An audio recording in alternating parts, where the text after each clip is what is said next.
RMC, Apolline Matin. Tous les matins sur RMC Story, vers 8h36, comme ça, le journal du off avec Paul Barcelone. Bonjour Paul. Bonjour à tous. Paul, l'ombre du parrain, le parrain de la droite, Nicolas Sarkozy, plane sur cette campagne présidentielle. Et pourtant, Charles, l'ancienne icône de la droite, se fait toujours désirer. J'ai un devoir de réserve. Naturellement que je prendrai position, le moment venu. Mais je n'ai pas à être dans la campagne. Et ce silence savamment cultivé alimente le doute, bien sûr. Un ami de Nicolas Sarkozy confie à RMC qu'il imagine mal l'ancien chef de l'État soutenir Valérie Pécresse avant le premier tour. Et pour cause, cet ami croit savoir que le parrain de la droite verrait bien une de ses anciennes ministres à Matignon en cas de réélection d'Emmanuel Macron. Emmanuel Macron à qui il aurait soufflé le nom de Christine Lagarde, l'ancienne directrice du FMI et actuelle patronne de la Banque Centrale Européenne. Oui, ancienne ministre de Nicolas Sarkozy. Il serait donc en train de soutenir discrètement Emmanuel Macron. Peut-être le fait qu'il n'ait rien dit sur Pécresse est déjà un signe, ça vaut en tout cas un proche du président. Les deux hommes entretiennent une relation intéressée. Emmanuel Macron a régulièrement sollicité Nicolas Sarkozy pour des déplacements communs ou des représentations à l'étranger.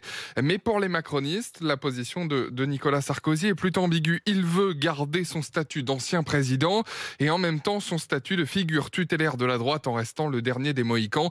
Si Pécresse gagne, c'est fini pour lui, pronostique un marcheur. Résultat, Valérie Pécresse attend désespérément un signe de Nicolas Sarkozy. En attendant, elle ne ménage pas ses efforts. Valérie Pécresse reprend l'expression du Karcher qui, pour l'anecdote, n'a pas vraiment plu à l'ancien président. Et surtout, elle ne rate jamais une occasion de faire applaudir Nicolas Sarkozy en meeting.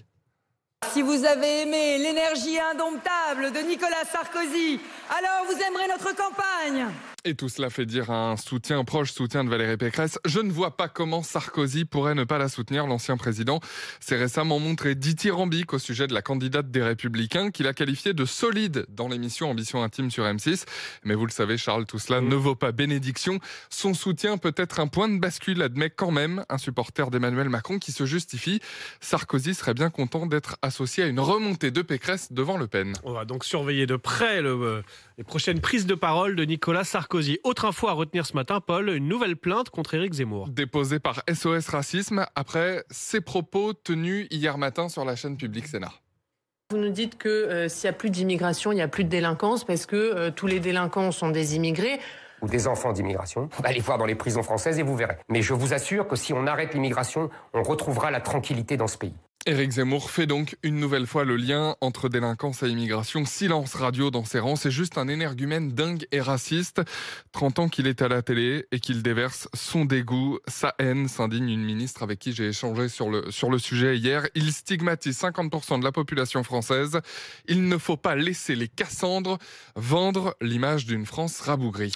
Enfin, rien ne va plus entre Anne Hidalgo et la direction du Parti Socialiste. Faut-il débrancher Anne Hidalgo? Le mot est très violent, mais je ne vais pas vous dire que tout va bien, admet un membre de la direction du PS, où les boucles de messages sur les téléphones débordent, appelant Anne Hidalgo à accepter le résultat de la primaire populaire dont le vote s'ouvre tout à l'heure dans moins d'une heure et demie. Un proche de la candidate tente de la défendre. Ce qui plombe Hidalgo, c'est surtout les 4 ans d'Olivier Faure, le premier secrétaire.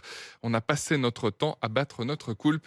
Cela en dit long sur la bonne ambiance qui règne au Parti Socialiste. C'est chaleureux en ce moment, à gauche en général d'ailleurs. C'est chaleureux en ce moment, on va suivre tout ça dans le journal du off tous les matins sur RMC Story. Il est 8h40, tout de suite vous retrouvez les meilleurs moments d'Apolline Matin. On commence avec le portrait.